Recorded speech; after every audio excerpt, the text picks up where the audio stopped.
وہاں 13 درخت ہیں، تمہیں ایک درخت کے بدلے میں 100 درخت دیتے ہیں، پھر چپ کر جاؤ گے؟ اعتراض نہیں کرو گے؟ 1300 سال سے 13 درختوں کو پیٹ رہے ہو. بسم اللہ الرحمن الرحیم. توفیع علیہ السلام مدد. جیسے کہ آپ جانتے ہیں کہ ایام فاطمہ چل رہے ہیں اور ہم نے بھی آپ نے پڑھ لیا ہوگا. جیسے تنزن اور مذاق کرتے ہوئے مفتی عبدالوحید قریشی صاحب باغ فدق بیان کر رہے ہیں اور اپنی ایک رائے قائم کر رہے ہیں اور اس سے رپلائی دیا ہے قبلہ علامہ اصغر رضا علوی نے. تو بڑھتے ہیں ویڈیو میں آگے اور دیکھتے ہیں کہ کیا کہا انہوں نے اور اس کا جواب رپلائی کیا دیا قبلہ علامہ اصغر رضا علوی. میرا پتر وہاں 13 کھجور کے درخت ہیں. شیخ العرب والعجم ہمارے شیخ اول حضرت مولانا عبدالستار توسوی رحمہ اللہ ایک ایک کو ہاتھ لگا کر گن کے آئے ہیں. 13 کھجور کے درخت ہیں. حضرت توسوی رحمہ اللہ چیلنج دے کر فرماتے تھے کہ وہاں 13 درخت ہیں، تمہیں ایک درخت کے بدلے میں 100 درخت دیتے ہیں، پھر چپ کر جاؤ گے؟ اعتراض نہیں کرو گے؟ 1300 سال سے 13 درختوں کو پیٹ رہے ہو. حضرت ابوبکر صدیق رضی اللہ عنہ نعوذ باللہ کھا لیا. میں مان لیا. تھوڑا آگے چلیں جی. کھا لیا کا مطلب کیا ہے کہ حضرت ابوبکر نے روٹی کا نوالا توڑا اور فدق کے باغ کو نوالے میں رکھا اور منہ میں کھا گئے؟ نہیں. کھا لیا کا معنی ناجائز قبضہ کیا. میں نے کہا بچوں ایک منٹ ذرا سنبھال کر بات سننا. ناجائز قبضہ کیا؟ جی ہاں. تو حضرت صدیق اکبر جب دنیا سے چلے گئے پھر حضرت عمر آئے، چلو میں تیرا جھوٹ مان گیا. حضرت عمر نے بھی ناجائز قبضہ کیا. آگے حضرت عثمان آئے، وہ بھی کھا گئے. اور افسوس کے ساتھ کہ وہ 13 درخت بھی دیے تو نہ گئے کسی سے.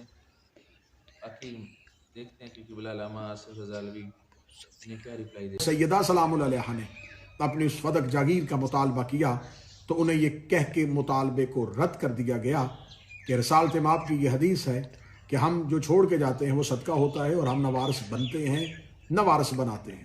تو جب یہ حکم پیغمبر سنا دیا گیا تو پہلے خلیفہ حضرت ابو بکر نے اس حکم کو سنایا، اس حدیث کو سنایا، اور دوسرے خلیفہ نے اس حکم کی تائید کی اور وہ زندہ موجود تھے اور انہوں نے کہا کہ یہ حکم اور یہ حدیث جو ہے یہ برحق ہے.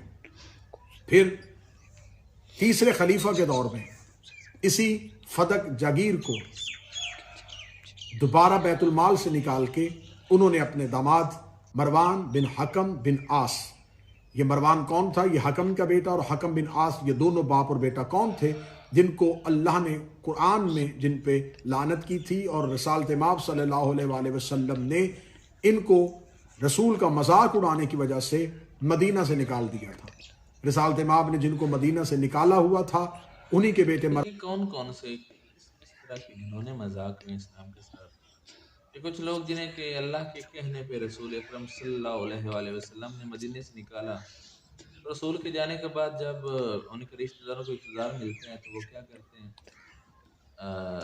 یہ کھلی اور شرعام مخالفت پاک رسول کی، اللہ کے قرآن کی اور اللہ رب العزت کی، انہیں وہ واپس بلا کے ایک بہت بڑے عہدے پہ فائز کر دیتے. مروان کو واپس بلایا گیا اور تیسرے خلیفہ حضرت عثمان بن عفان نے یہی فدق جاگیر اٹھا کے اپنے اسی داماد اور اپنے بھانجے مروان کے حوالے کر دی.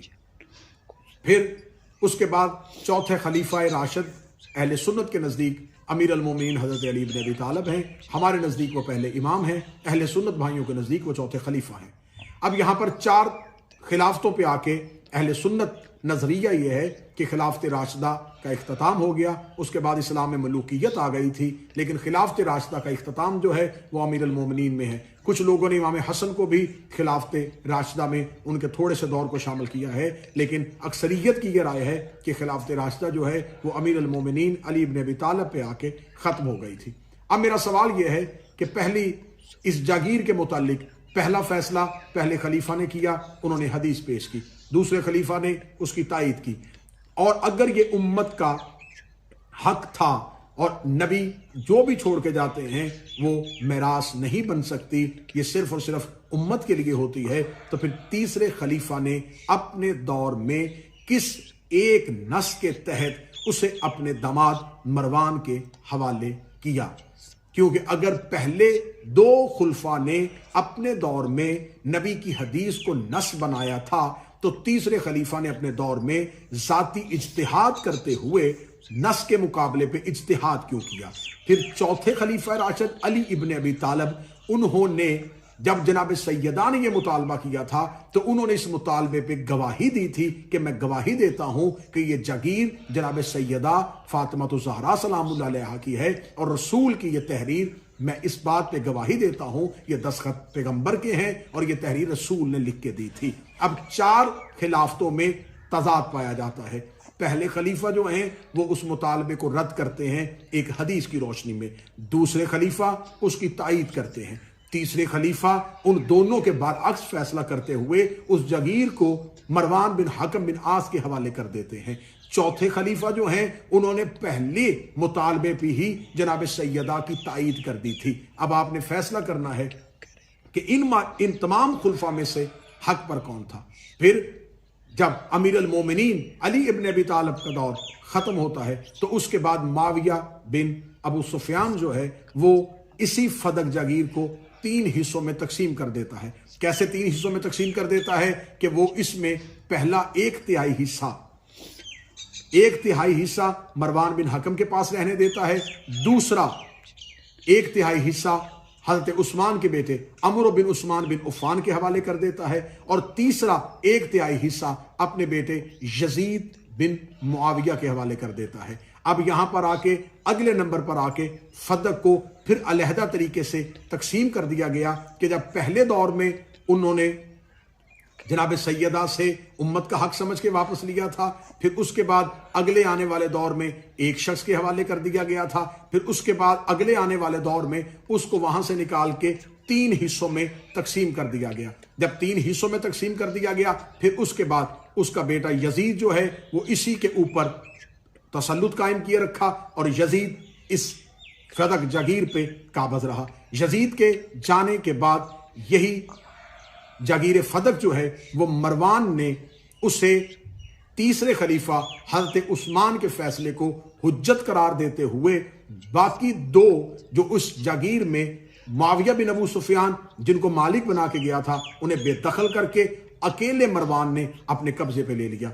अकेले मरवान ने अपने कब्जे पे ले लिया। उसके बाद मरवान का बेटा अब्दुल मल्क बिन मरवान जो है जब वो तख्त पे बैठता है और उसको हुकूमत मिलती है तो फिर वो इस मलकियत पे काबज हो जाता है। उसके बेटे अब्दुल अजीज की मलकियत रहा। फिर अब्दुल अजीज के बाद उसका बेटा उमर बिन अब्दुल अजीज, उसने इस जागीर को दोबारा अपने पूरे खानदान को बेदखल करके औलाद फातिमा के हवाले कर दिया। उसने औलाद फातिमा के हवाले किया और फिर उमर बिन अब्दुल अजीज के उस मुख्तसर से दौर में ये जागीर जो थी ये सिर्फ और सिर्फ औलाद फातिमा के पास रही। फिर बनी उमैया का खातिमा होता है। बनी उमैया के खात्मे तक इनके यहाँ उमर बिन अब्दुल अजीज कहते हैं कि उस दौर में उसके दौर में बकौल इनकी हदीसों वाली किताबों पे या मतलब जो भी इनकी किताब है उनके हवाले से कहते हैं कि उसके दौर में खलीफा दोम हजरत उमर का दौर जो है ना वो वापस आ चुका था। लेकिन देखो पहले 2 खलीफा ने जो फैसला किया उसको लेके अगर ये देखा जाए तो जो ये खलीफा था उमर बिन अब्दुल अजीज, इसने ये बाग फिदक सदात को वापस कर दिया। तो अब देखना ये कि फैसला इसका सही था या पहले 2 खलीफा का। जब बनी उमैया की हुकूमत खत्म हो जाती है तो बनी अब्बास का दौर शुरू होता है और बनी अब्बास के दौर का पहला खलीफा सफ़ा अबुल अब्बास सफ़ा जब वो तख्त पे बैठता है तो वो फदक औलाद फातिमा के फिर हवाले कर देता है। मंसूर दवानकी का दौर आता है, वो एक बार फिर फदक औलाद फातिमा से छीन लेता है। उसके बाद उसका बेटा महदी आता है, वो फदक बनी फातिमा के हवाले कर देता है। उसके बाद हादी और रशीद आते हैं, वो फिर वापस ले लेते हैं। मामूर रशीद अपने दौर में फदक को फिर वापस करता है लेकिन वो फदक को वापस ना कर सकता है क्योंकि मोतसम अपने दौर में वापस आ जाता है और वो उस जागीर को वापस जाने से पहले फिर छीन लेता है। फिर उसके बाद मामूर रशीद अपने दौर में एक खत लिखता है और उस खत के जरिए से फिर फदक जो है वो औलाद सैयदा फातिमा ज़हरा के हवाले कर देता है। और जो मामूर रशीद अब्बासी ने खत लिखा वो मौरख बलाजली ने नकल किया है। 210 हिजरी में मामूर रशीद ने फदक की वापसी के जो अहकाम जारी किए थे उसने मदीना के आमल कसम बिन जाफर को खत तहरीर किया था और उसमें उसने लिखा था कि मैं मामून अल्लाह के दीन में जो मुझे मकाम हासिल है और रसालत माप की जानशीनी और जो क़ुराबत हासिल है, इन तमाम चीज़ों का तकाजा ये है कि वो रसूल खुदा सल्लल्लाहु अलैहि वसल्लम की सुन्नत पर अमल पैरा हो और नबी अकरम की फरामीन के नफाज में लाते हुए रसूल खुदा ने जिसे जो कुछ अता किया था उस अतात को पहुँचाए। जनाब रसूल खुदा ने अपनी बेटी हज़रत फ़ातिमा को फ़दक अता किया था, ये बात रोज़ रोशन की तरह वाज़ेह है, तो इसमें कोई शक शुबा नहीं। इसलिए मैं मामून, अपने आप को उन्होंने एक खत में अमीर अल मोमिनीन लिखा था, ये राय है कि फदक उसके वारसों को वापस कर दिया जाए और इस अमल के जरिए से अमीर अल मोमिनीन अल्लाह की कुर्बत का ख्वाहिशमंद हो और अदल और इंसाफ की वजह से रसूल खुदा की सुन्नत पर अमल पैरा होना चाहे।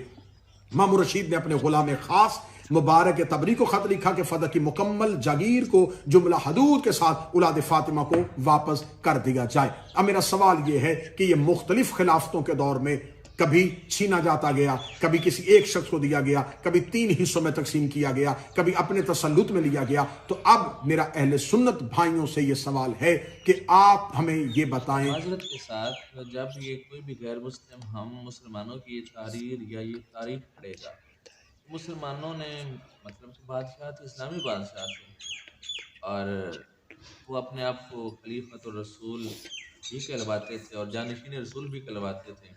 तो जब ये गैर मुस्लिम या कोई भी दीगर मज़ाहिब जब वो देखेंगे या पढ़ेंगे या सुनते हैं हमारी ये हिस्ट्री ऑफ इस्लाम, तो वो क्या असर लेते होंगे कि इस जागीर को जिस खलीफा ने जिस दौर में पहले खलीफा के फैसले के बरअक्स काम किया, तो फिर अगर वो हदीस ठीक थी तो इन्होंने हदीस की खिलाफ वर्जी की, फिर इनकी खिलाफतों को आप क्या समझेंगे? अगर इनका फैसला ठीक था और ये जागीर औलाद फातिमा के हवाले करने वाले खुलफा ठीक थे, तो फिर जिसने वापस नहीं की थी उसकी हैसियत शरीयत में क्या रह जाएगी? आखिरी सवाल ये बचेगा जो यकीनन आप पूछेंगे कि मौला अमीर अल मोमिनीन का जब दौर आया था तो मौला अमीर अल मोमिनीन के दौर में इस फदक को कहां किया गया था? जब अमीर अल मोमिनीन का दौर आया था तो है जो अब्दुल वहीद कुरैशी साहब ने सवाल किया था कि हज़रत अली ने फिदक वापस क्यों ना किया, तो कुछ ये भी कहते हैं कि हज़रत अली अलैहिस्सलाम ने तलवार क्यों ना उठाई है, मतलब काफ़ी सारे सवालात करते हैं।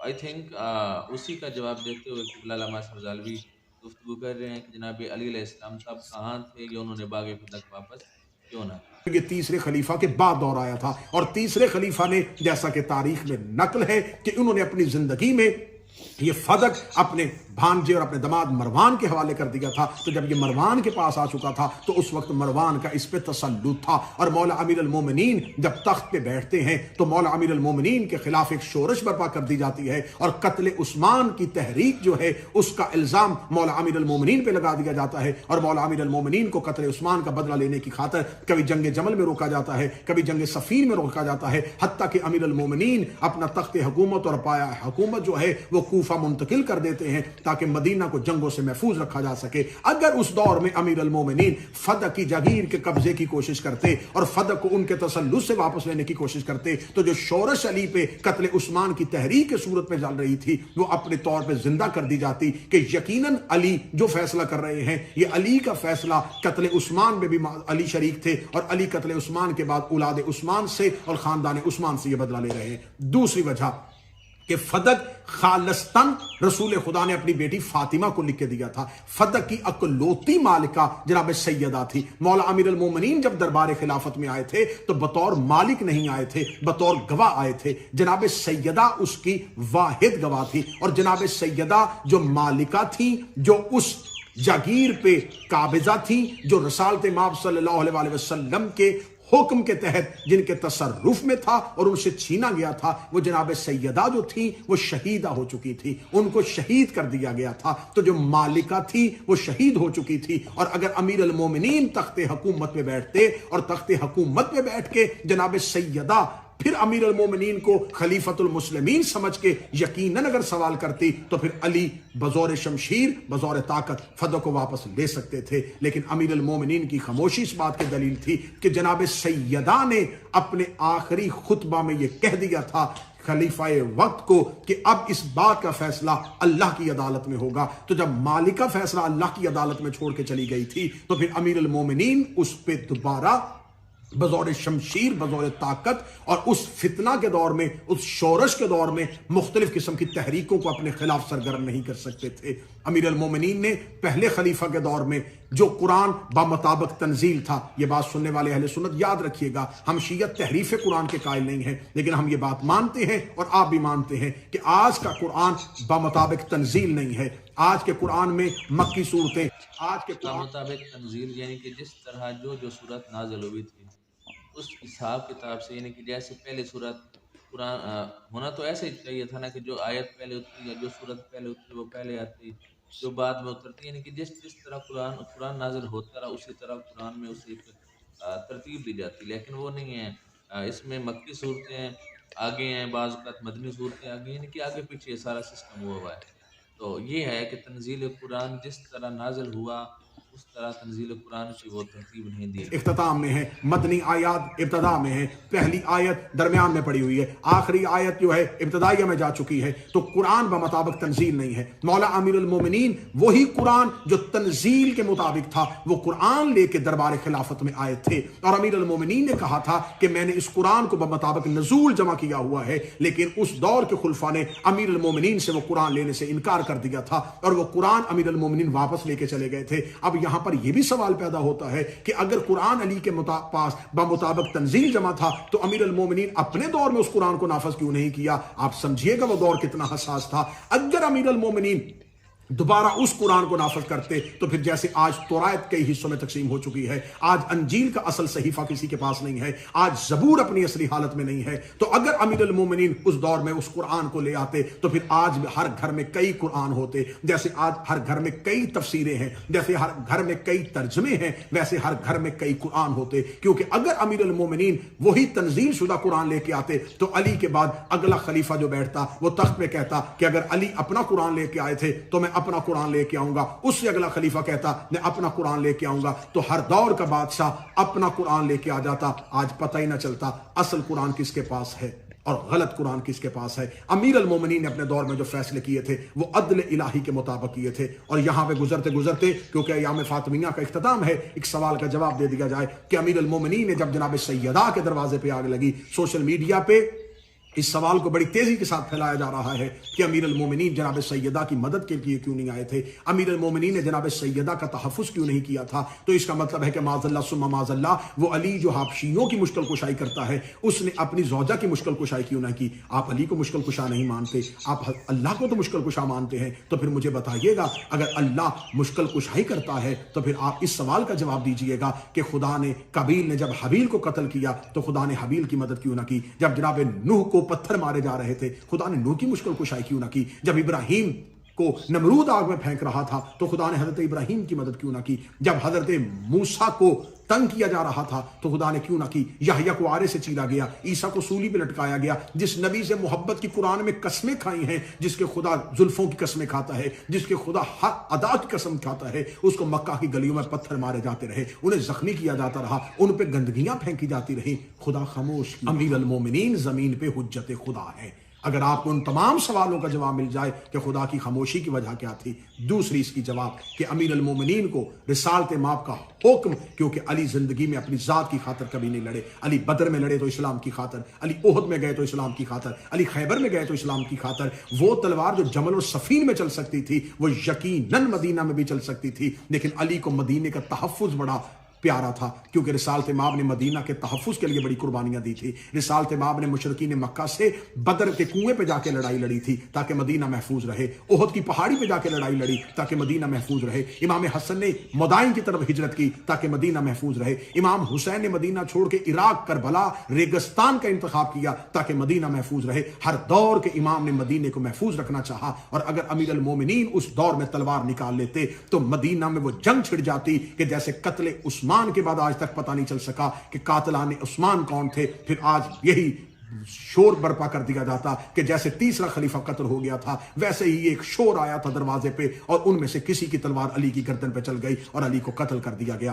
بہت سے حقائق ہیں جن پہ ابھی پردہ اٹھنا باقی ہے، لہٰذا میری آپ سے گزارش ہے، ایام فاطمیہ ختم ہو گئے، اگلے سال پھر ایام فاطمیہ تک ان سوالات کے جواب ضرور تلاش کیجئے گا، اور کوشش کیجئے گا کسی ایک ذات، کسی ایک شخصیت، کسی ایک سوچ، کسی ایک نظریے کو بچانے کی خاطر اہل بیت کو ناراض نہ کیجئے گا، زہرا کو ناراض نہ کیجئے گا، رسول کو ناراض نہ کیجئے گا، کیونکہ یہ हदीस आपकी किताबों में अल मुस्तदरक हाकम में मौजूद है कि नबी ने फरमाया था, जिसने मेरी ज़हरा को नाराज किया उसने मुझे नाराज किया, जिसने मुझे नाराज किया उसने अल्लाह को नाराज किया, और जो अल्लाह को नाराज करके नमाज पढ़े वो नमाज नहीं होती, जो अल्लाह को नाराज करके हज करे वो हज नहीं होता। कोशिश कीजिएगा इबादत को बचाने की खातर ही जनाब सैयदा को राजी कीजिएगा, दीन बचाने की खातर जनाब सैयदा को राजी कीजिएगा। खुदावंद मुताल हमें हक कहने, हक बोलने, हक सुनने, हक सोचने, हक समझने की सलाहियत अता फरमाए। दुआ में याद रखिएगा, इंशाअल्लाह वक्तन फवक्तन नए मौज़ूआत लेके आपकी खिदमत में हाजिर होते रहेंगे।